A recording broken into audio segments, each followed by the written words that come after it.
everyone, welcome to the Oakland Roots channel.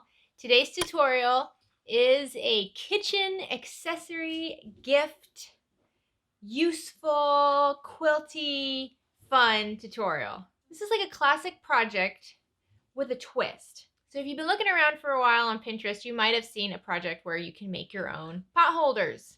Yeah, because, Thanksgiving is coming up, holidays are coming up, all the things are coming up, all these days where we're going to be cooking a lot of food are coming up. So the pot holder project kind of keeps rolling in every time around this time of year. So I wanted to do a pot holder tutorial, but with a twist, because there's a million pot holder tutorials out there.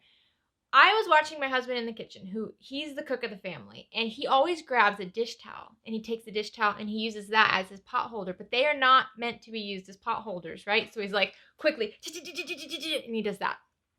So I was thinking, what if we combined a DIY pot holder with a store-bought dish towel, smushed them together, and made a pot holder dish towel? Why not? I tried it out. I had a few mistakes, but I think I've tweaked it just enough to be a really useful gift for everyone who spends time in the kitchen this cooking season. So this is my pot holder dish towel. You can see this is a dish towel that I bought from Target, and I added the pot holder to each corner. So the pot holder has a square on this side, which this is the pot holder, and this side as well is insulated with the thermal batting. And you can see you just plop your hands in it.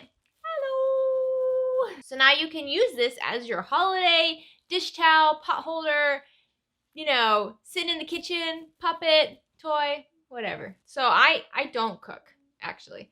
But I noticed that if I take my pot holder dish towel and put it over my shoulder, you can see I have a little pocket here, which is where my hand would go normally, or it can be where my cell phone goes when I'm hanging out in the kitchen. Now, I don't suggest keeping your cell phone here and then having wet hands and, doing this, because I don't think water and cell phones go together very well. But it's another thing you can do with the pot holder dish towel. So this is what we are making today. I'm not going to say that this is a beginner level tutorial. It's all squares and rectangles. It's all straight line stitching. There's no birthing a bag. There's no crazy zippers or hardware or anything like that. It's pretty simple, really, and it requires very few things, but you're going to have some really bulky seams, and we're dealing with kind of an entire quilt. I mean, we're going to be basting a quilt, we're going to be quilting the quilt, and we're going to be binding the quilt just on a very small scale. This is a quick project,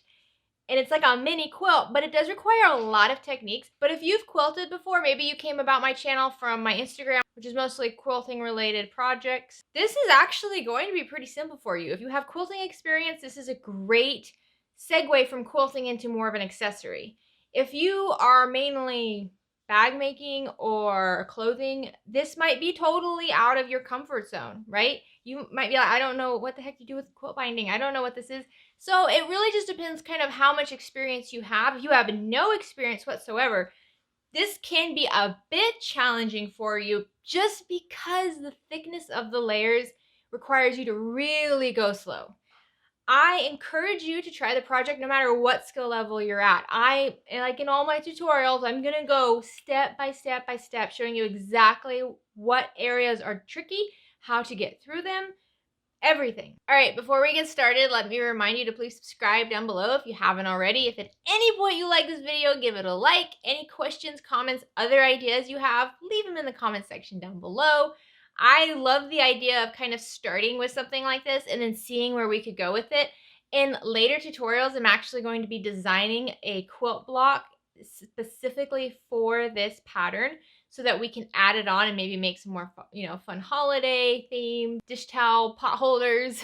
All right, let's get started with the project. You need to have a store-bought dish towel. It needs to be about 28 inches by 16 or 18 inches, just something big enough that you can put your hands and grab a cookie sheet with. Also, you're going to need some quilt binding. In the basics video to show you how to make this very simple binding is down in the description below. I do suggest a walking foot if you have one or if you are thinking about investing in one. They range in prices, honestly, depending on what kind of machine you have. So I like to use 2 different fabrics for this project. You can see the corner pot holders. There is a triangle on one side and then a square on the other side. This is total personal preference. You could use the same fabric on the front and back, but I like to use 2 different ones. You're going to need a fat quarter of each. Honestly, even that is kind of a lot. This is, again, a super friendly, scrappy project.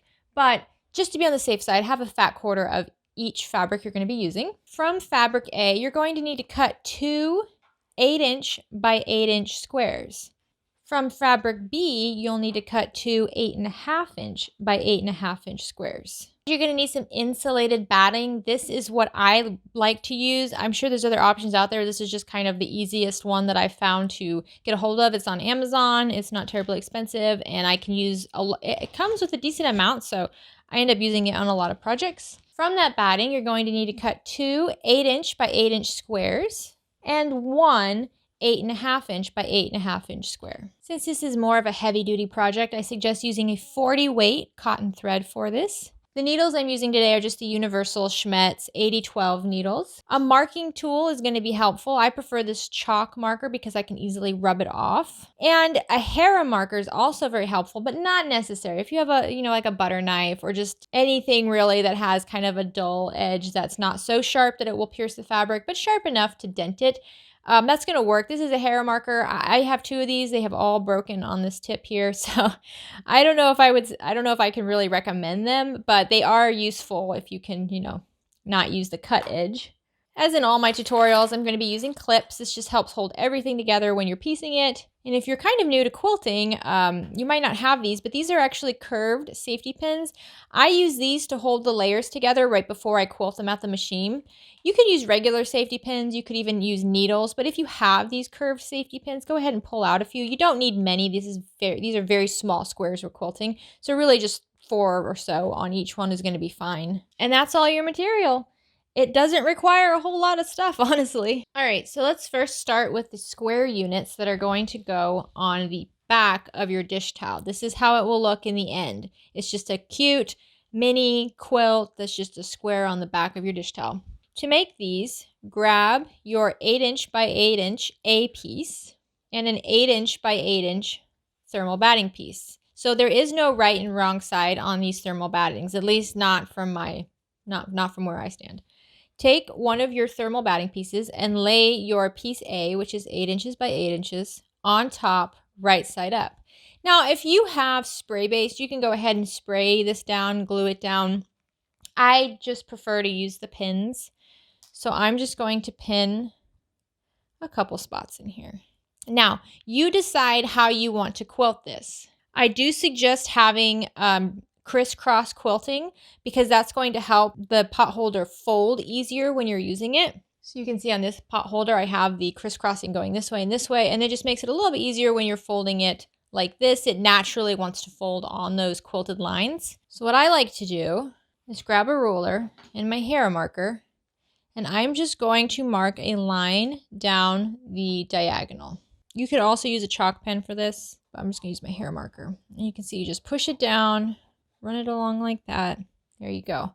Now there is my center line. Now that's the only line I'm going to mark on this because once I get to my sewing machine, I'll be using my walking foot and I will go down this center line and then I will line up my guide on that line while I do all of the other stitches. And I'm going to show you that at the machine. So go ahead and just pin it securely. Do the same for the other 8-inch piece in 8-inch Insulbright batting.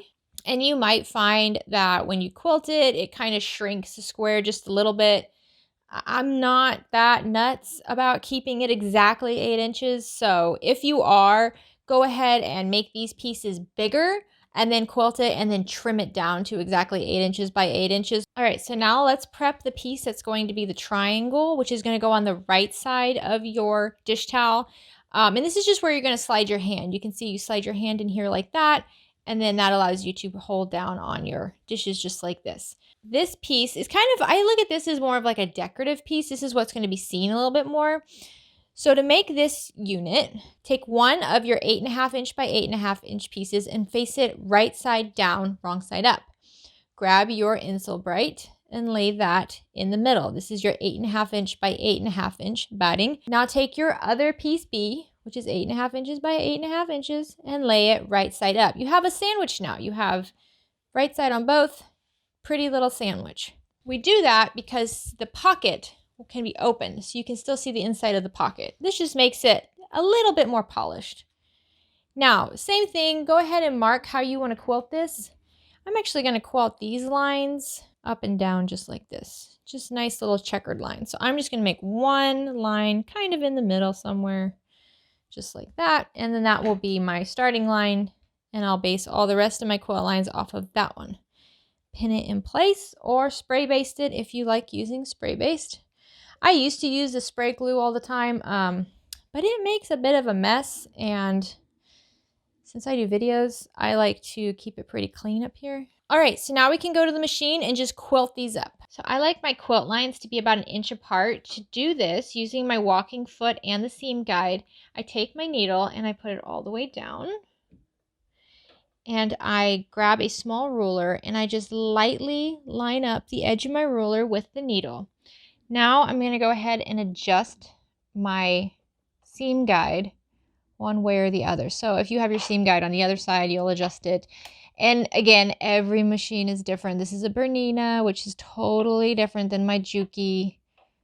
If you don't have a seam guide, that's fine too. You can just mark the lines. So there we go. So now I know that my quilt lines will be 1 inch apart once I get through that step. I like my stitch length for quilting to be about 3.5 millimeters. I like a bigger quilt line because I like it. I feel like when it's a little bit longer, it looks more hand stitched. And if you've been here for a minute, you might know that I really love hand quilting, which you can do with this too. You don't have to machine quilt this. You can do hand quilting. I personally do not backstitch at the beginning and the end of every single quilt line. You can, some do, I don't. It's totally up to you. All of my edges are going to be either wrapped in binding or in a seam, so I'm not worried about the quilting coming out. But if you really want to make sure it's secured in there, go ahead and backstitch at the beginning and end of every quilt line. What we're going to do is we're just going to follow our marked line first.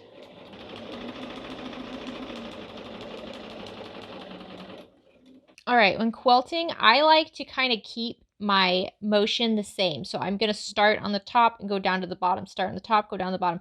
I don't go down to the bottom, turn, go back, turn. I don't do that because what happens is it starts twisting your fabric a little bit. So it's best if you can kind of start on the same top and go down to the same bottom. The only time I change this is when I do the other side. So I'll show you. So I'm going to be quilting the left side right now. So what I do is I take my seam guide and I push it down and I just line it up so that it's on top of my previous stitches. And then instead of watching the needle, I watch my seam guide and make sure that my previous stitches just line up underneath that seam guide. I'm not even looking at my needle right now. But in my peripheral vision, I can tell when I'm getting close to the edge of the fabric. So once I get there, I just cut it off. And once again, go back up to the top and do the same thing. Since we're using inch spacing and it's a small piece of fabric, this shouldn't take you a terribly large amount of time.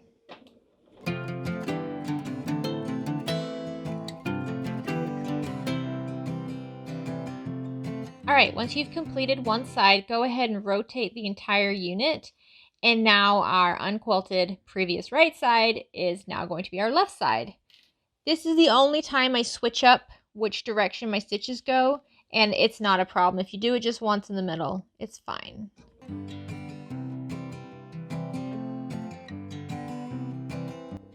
And you might notice that my fabric is a little bit shorter than my batting. Don't worry about this. We can trim it down if we need to, or this will just get covered up in the binding later. So it's not something I'm worried about. So you can leave your quilting at this for now if you'd like. You don't have to add any more quilting to it. I actually do like the crisscross zigzag, but this look is really nice too. So I'm going to crisscross it just to kind of show you how I do that. It's the exact same way I did it this diagonal. I'm going to take a hair marker and I'm going to start at this end and just make a diagonal line all the way across. And then I'm just going to quilt it the exact same way I quilted this. I'm going to show you that in kind of a sped up way. But yeah, you don't have to do that. You could leave it just like this.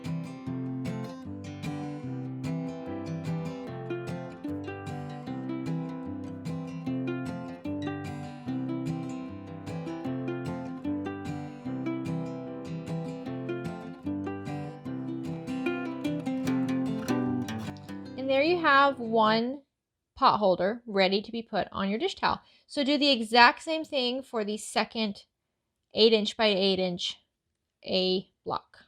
All right, you should now have 2 square pot holders ready to go. You can put those to the side for a minute.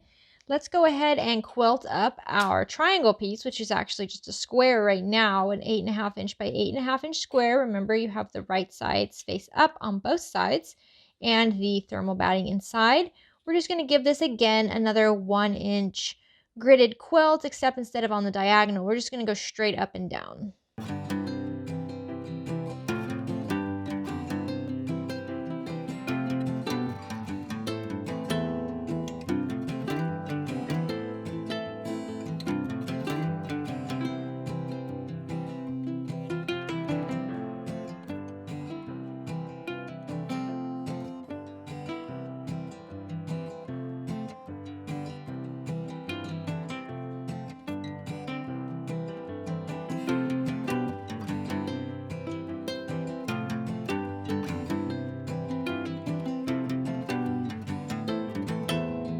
Alright, so now we have our larger square quilted. Now let's go back to the table and start applying some binding to these. So now it's time to add the binding to certain parts of each one of these blocks. For this, you're going to need your 3 quilted blocks, some remnant binding.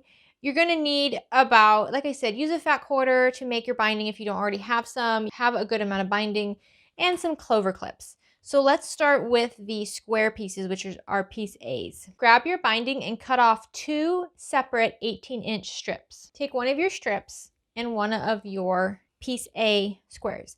Now, we're going to be binding the inner edge. So like you can see on this finished tea towel, we're going to be binding this right here. This is the inner edge. If you have a directional preference, you're going to want to make sure you figure that out right now. But we're going to just be binding 2 sides on the inner edge. I don't have a directional preference, so I'm just going to add the binding. With binding, you're going to take your raw side out with your raw side of your quilted square and your folded side in. And I like to overhang it just a bit and then clip it on just like this, one side. And we're going to do the rest at the machine. We're going to sew along here, fold it, sew along here, and bind it. So we're just getting it started right now. So do the same for the other block A with your other 18" piece of your binding. Just clip it down, raw edges to raw edges, folded edge towards the inside. Now, take your piece B quilted block, and we're going to cut this along the diagonal. Again, if you have a pattern and you have a preference on where is what, make sure you think about that right now. I don't. So I'm just going to chop it right down the middle.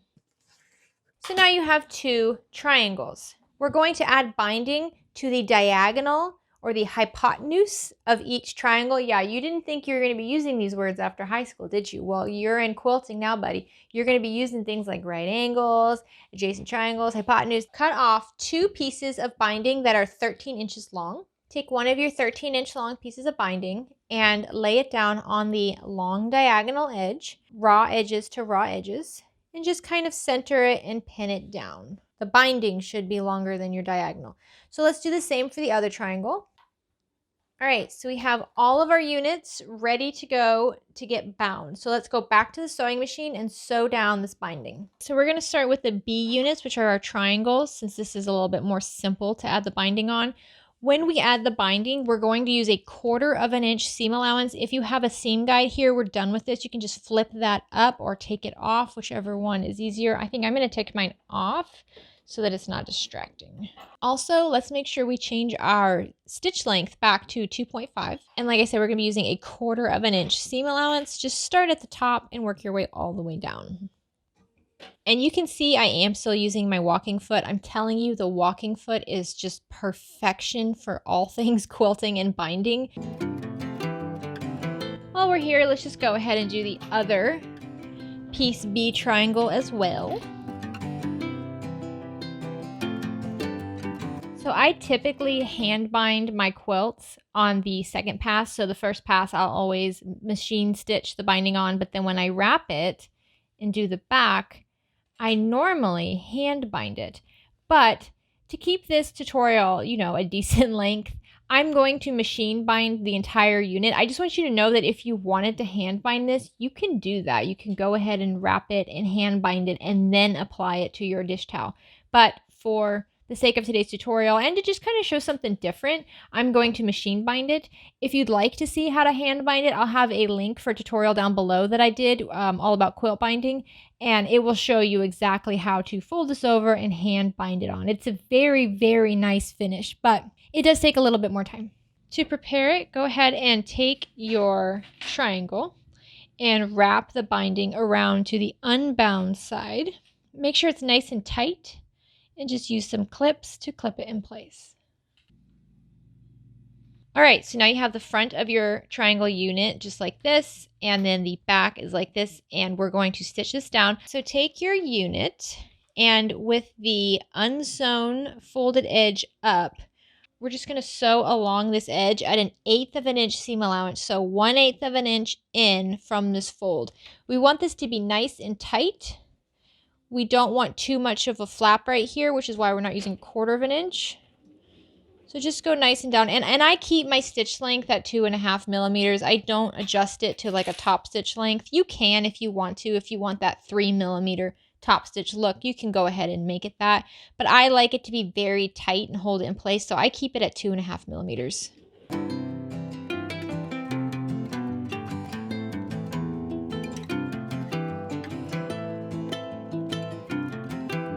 Go ahead and do the same thing for your other triangle. So your triangle should look like this now, where you have one edge where it's a little bit smaller of a binding, which I really like. So I'm going to have this smaller section be on the outside of my pocket. So, you know, when I slide it, I like that really crisp look. But you can see that the bigger, wider binding looks great too.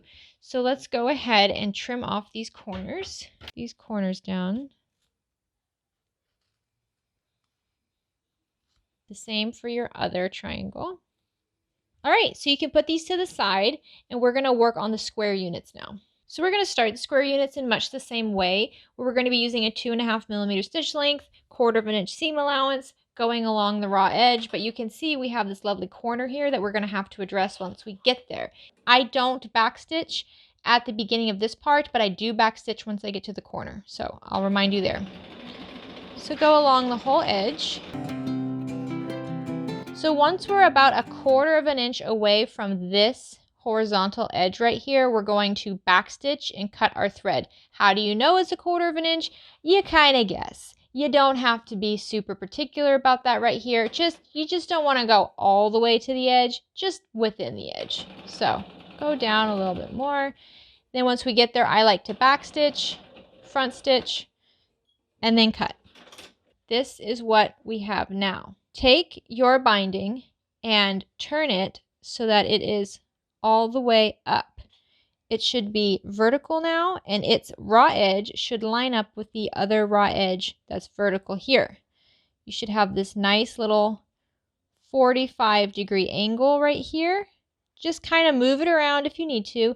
Now, take the whole binding strip and fold it down. Make sure you hold down your angle and fold it down just like so.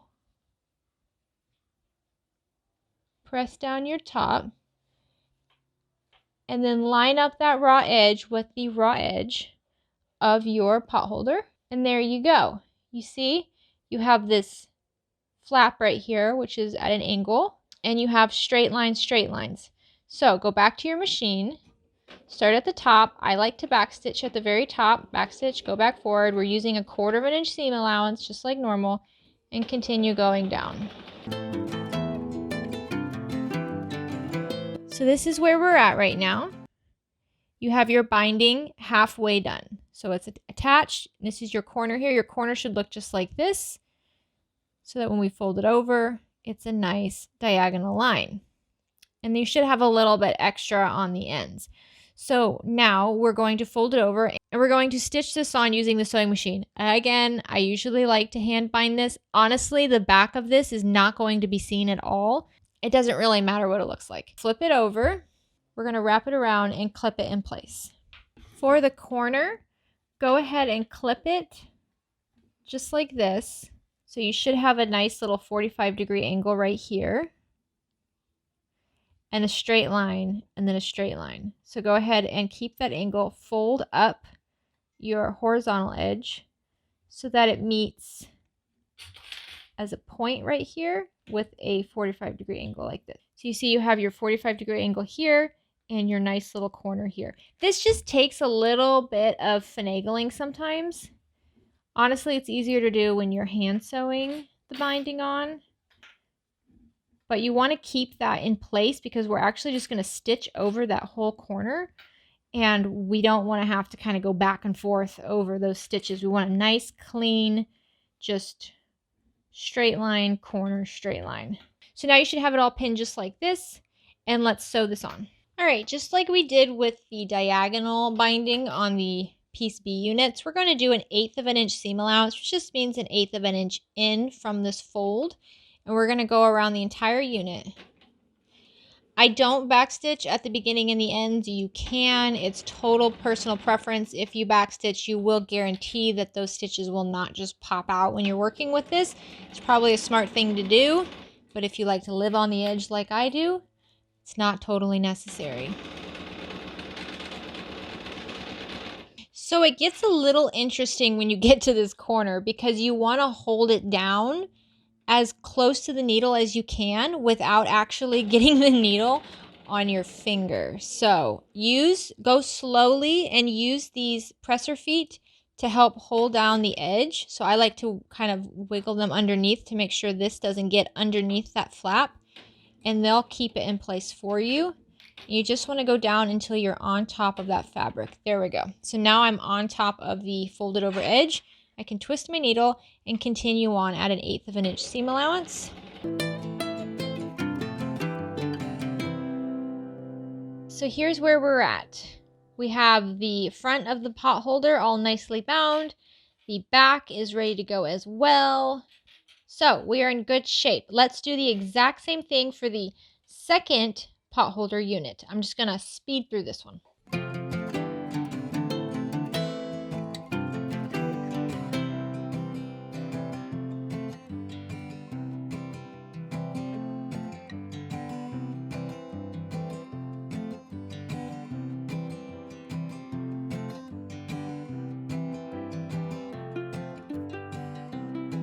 So let's trim our square pot holders real quick. Just cut off that extra binding. All right, so now your pot holder parts are pretty much done. We just have to attach this whole thing to the dish towel. So I'm going to do one corner at a time for you. I'll walk you through one corner and then I will kind of speed through the second corner since it's the exact same process.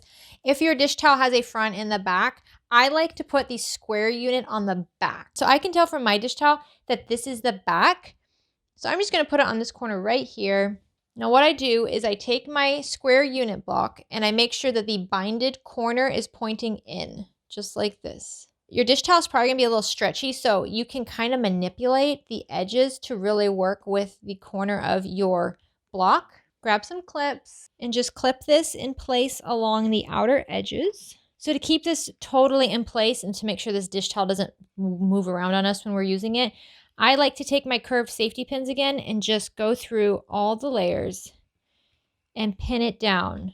Again, I'm just trying to keep that dish towel from slipping and sliding around. It's a little stretchy. It's a little crazy. I don't need it moving anywhere when I'm working with it. All right, so now let's take this to the sewing machine and we're just going to base stitch along the raw edges and we're going to stitch down just inside the binding all the way around the corner. This is going to keep this nice and secure. So I like to start with one of the raw edges. So we're going to sew this on at a 1/4 of an inch seam allowance using a 2.5 millimeter stitch length. You can backstitch at the beginning and end of this just to be secure.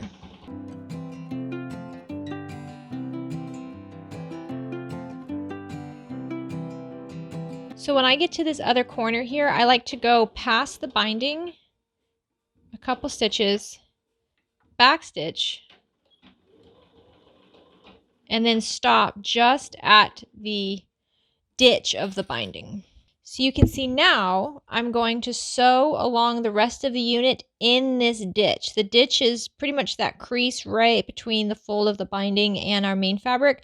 I'm going to keep that needle as close to the middle as I can.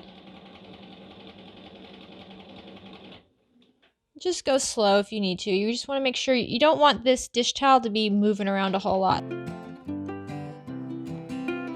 Once you get to the corner, just go ahead and pivot the entire unit and continue on the edge. Once you get to the end, go ahead and backstitch. So you now have the square unit attached to your dish towel. We just have to add on the triangle unit and bind that corner, and you are done with one corner. All right, so here's where we're at. You have your square unit attached to your dish towel. The other side is nice and blank. So now we're going to add our triangle unit to this opposite edge. It's going to be in the same corner that has our square unit. Now you can decide which side of the binding you like. You have a chunkier side and you have a skinnier side. The skinnier side is also going to show that extra stitch from sewing on the chunkier side. I like the skinnier side even with that extra stitch, so I'm going to use that as my exposed edge. Now we're just going to line it up with this corner and pin in place. So if you are a beginner sewer or somebody who just hasn't dealt with a lot of quilting and binding before and you have followed along this far, congratulations, you're doing fantastic. This is the part that can make you want to pull your hair out. So slow and steady. This might be super simple for you. Prepare for the worst, hope for the best. Grab your binding and you're going to need to cut a piece of binding. It's about 20 inches long. 20 inches is going to be too long. That's okay. Better to be too long than too short. First thing we're going to do is open up one edge of your binding, fold it in about 1/4 to 1/2 of an inch, whatever is easiest for you. If you would like, you can go ahead and press this to keep it in place. I'm just going to give it a finger press and then fold the binding back. What we want is a folded edge. We don't want a raw edge here because we're pretty much just going to add it on to this. If you want to go ahead and add binding around the entire dish towel, that would be beautiful. That takes it up to a whole different level. I'm not going to do that. I'm only going to apply the binding to the raw edges of my pot holders, but you could totally apply binding to the entire dish towel and make this a much more elegant look. But since I'm only doing the corners, I need to make sure I don't have any raw edges exposed where I'm starting and stopping. So just fold it down like that. Now, just like we've done before, we're going to pin on the binding.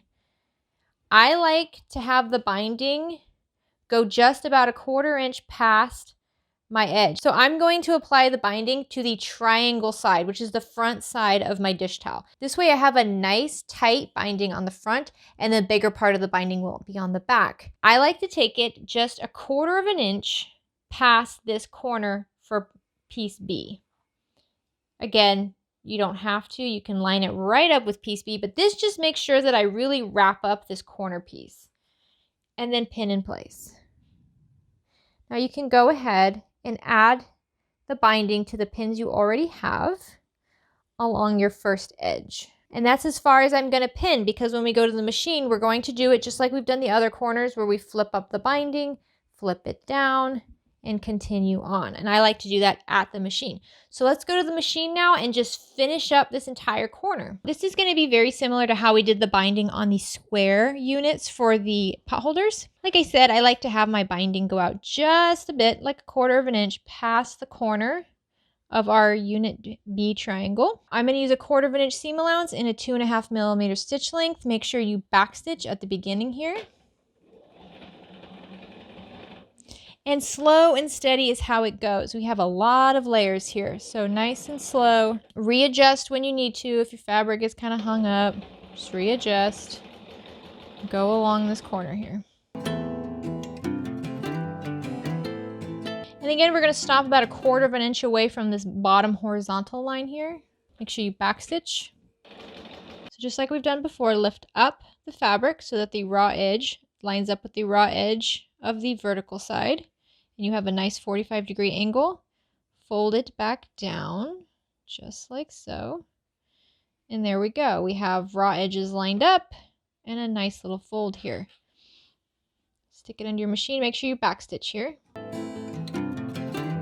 Okay, don't let yourself go all the way to the edge here, okay? Just go about 3/4 of the way down here. Now, we need to address what we're going to do right here. If you have a long tail like I do, you can trim it just a bit. And what we want to do is we want to do the same as what we started with. We want to fold in the fabric just like this. Now, it's up to you how far you want this to go. You can cut it so that it's not a big fold. You can just fold it deeper like I'm doing to get it to be about 1/4 of an inch past this corner right here. It's up to you. There we go. So I'm just going to fold it all in like that. Don't worry about if you have stuff sticking out over here. That's okay. This is, no one's going to see this. You're going to wrap that up in the binding. So don't be too crazy about everything looking super perfect. Binding's great at hiding all of the mess. Go all the way down. Make sure you readjust your dish towel as you need to. It likes to pull to one side sometimes if it gets kind of hung up. Make sure you backstitch at the end here really well. All right, so this is where we're at. We have it attached halfway. So now all we have to do is wrap it around. Now you can see this is a pretty thick seam. Luckily, if we use the right size binding, it's going to wrap around just fine. But it's not going to be as big on this side as it has been on other pieces. So flip it over so that you have your square side up. Go around and pin the binding in place. Do your best. What you want to do is you want to enclose this raw edge, obviously, and the goal is to get it past this seam right here. This is the stitch that we just applied to put the other side of the binding on, and we just want to cover that up. So as long as you can get it past that stitch, you are totally fine. All right, once we get to the corner, we're going to go ahead and flatten this out like this so that we have this 45-degree angle. We have a straight vertical line. We have a straight horizontal line. Now, keeping that nice angle there, we're going to fold up our horizontal line to let it meet our vertical line so we have a nice little corner right here. Use clips to help you keep this in place. All right, and then continue on. So let's sew this on. At this point, your dish towel is going to start getting in your way just a little bit. All right, we're going to use 1/8 of an inch seam allowance, and we're just going to go along the entire edge of our binding. Make sure you backstitch at the beginning and the end. Again, I'm just using a 2.5 millimeter stitch length. If you wanted to use a 3 millimeter top stitch, you're more than welcome to do that. I just feel like this holds it together just a little bit better.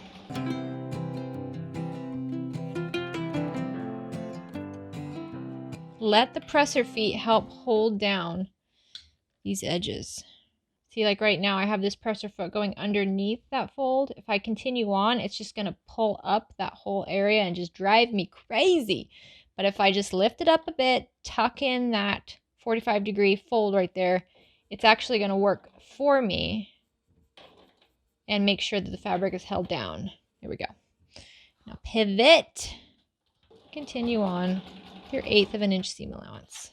Paying attention to the things that are working against you and using them in a way to make them work for you is kind of crucial in sewing. You'll find a lot of times that something is just supposed to help you and instead it's hurting you. You're using it wrong. That's why. Take a breath, calm down, look at it a little bit differently, and you'll see that you can actually have it help you instead of hurt you. Okay, once we get to the end, just nice and slow. Once you get to the end, it can be a little tricky to hold it in place. There we go. Back stitch really well. And here we are. Here is our corner. I mean, that looks really cute, right? So that's our triangle corner. Here is our square corner. Now, I like to do one more thing. So let's go to the table and I'll show you what it is. So here is our super sweet corner. Obviously, we have some threads we got to trim and stuff, but one thing we noticed when we were using it is that this big wide area is, kind of hard. It slips around a little bit. So we tighten it up a bit. To do that, we're going to sew some vertical seams here to make this a little bit tighter so it's easier to use with your handsies. This is a difficult measurement to give. My husband and I have thinner hands, which means this area can be tighter than it can for maybe other people. When we're deciding how far in to go, we're going to line up one of our lines with the very bottom seam here, and we're going to measure to the very edge. I would say anywhere between 4 inches in and 2 inches in, honestly, is a good range. We kind of prefer like 3¼ inches in because we do have thin hands, and my husband especially, he likes it very tight around his hands so that he doesn't feel like it's going to slide off. 3 inches, I think, is kind of like the secret sauce middle point. So that's what I'm going to use today. I think if you don't know who you're giving this to, go with 3 inches. If you know who you're giving it to, make it a little bit smaller or more. I mean, I would say don't go anywhere smaller than 2 inches because this is so big. And don't go anywhere bigger than 4 inches. So what I'm going to do is I'm going to line up one of my lines along the bottom of my binding. And I'm going to line up 3 inches right with the outer edge over here. And I'm going to use my chalk pen, and I'm just going to draw a line that's vertical all the way up. I'm going to do the same for the other side. And if this is for you, just test it out. Grab a couple safety pins, put them right on that line, and stick your hand in there. See, for me, this is a little big. See how my hand kind of slides out? But this is actually going to be a gift, so I'm okay with the standard 3-inch size. But I would suggest closer to 3½, maybe 4 inches for smaller sized hands. All right, so now we're going to go to the sewing machine, and we're just going to top stitch along our marked lines, and then we're done. Find your marked lines, it's hard to see, and go right underneath the binding. If you need to, use your handle on your sewing machine so you can see exactly where that needle is going to go. There we go. And I like to use a 2½mm stitch length, and make sure you back stitch at the beginning and the end. And I just go all the way down to the binding. Again, I don't go past the binding, I just stop right when I get to the binding. And then backstitch. And do the other side as well. And there we go. Now we just have to trim off all the threads, and you are done with one corner of your dish towel. So now I'm going to finish the opposite end of the dish towel, and I'm just going to speed through that.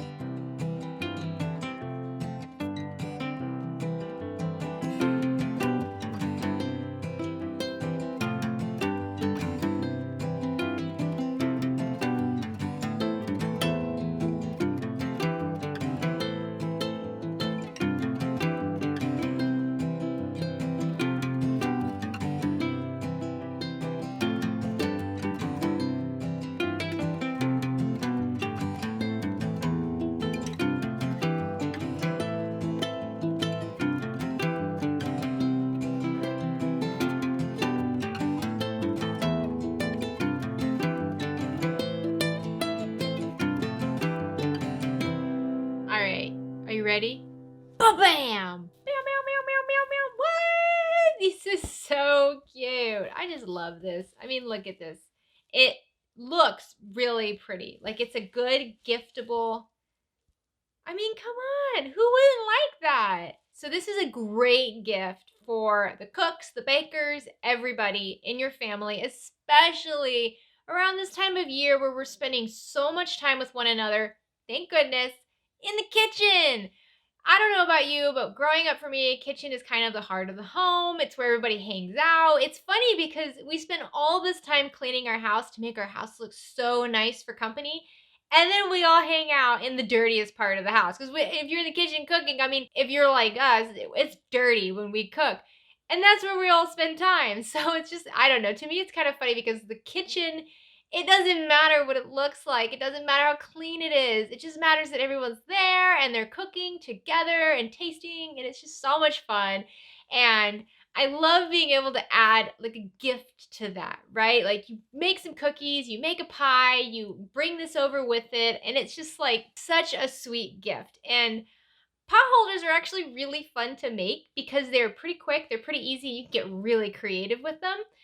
But adding it to the dish towel makes it just even more useful, right? I like my oven mitts. Those are great for, cookie sheets and stuff like that. But like the rectangular pot holders, I use those for setting things on. So to be able to combine it so that I can have my dish towel and my pot holder all together, I don't know. I just really like this idea. Call me crazy. I don't see many people making anything like this, so maybe it's not a good idea, but I love it. So I'll just take mine, throw it over my shoulder just like this, and that way it's like, I mean, that's how, I don't know about you guys, but I know in our kitchen we always throw our dish towels over our shoulder because we're using them all the time. But this way it's just like this. Like I said, if I'm just kind of hanging out in the kitchen, I'm not doing a whole lot, I just kind of pop my cell phone in there while I'm doing something. I love this. I hope you love it. I hope you find it useful. I hope you make them for yourself. I hope you get so hooked on making them like I have that you start making them for everybody around you. 2019 is the holiday year where everybody's got one of these in their kitchen, right? Because it's just, come on. And if you're a maker, a crafter, you probably really like to give crafty gifts to family and friends. And sometimes we start running out of ideas and our family's like, please don't make me any more quilts. Please don't make me any more boxy bags. That's fine. You'll get in these. So thanks so much for hanging out with me today. I hope the rest of your week is going to go great. If you make these, please make sure you post them on social media. Tag me in it. Use the hashtag OklaRootsToots or OklaRoots. I'm OklaRoots everywhere. Facebook, Instagram, Pinterest, all the places I'm OklaRoots. If you don't have social media, totally fine. Shoot me an email with a photo of what you made because you have no idea how happy it makes me when you guys send me pictures of the things that you make. I am so proud of you, and you being so proud of you just makes me like, I mean, it's tears. It's Waterworks Daily. Please keep it coming. I love seeing what you guys make. Let's figure out other things to do with this. If you've got ideas for other things we can use, this, starting with this, like, let's do it. Let's make a video. Throw them out. I want to hear them. So once again, thanks so much for stopping by. Get out there and make something. Bye. It's a beautiful world out there. Just don't pass on the day.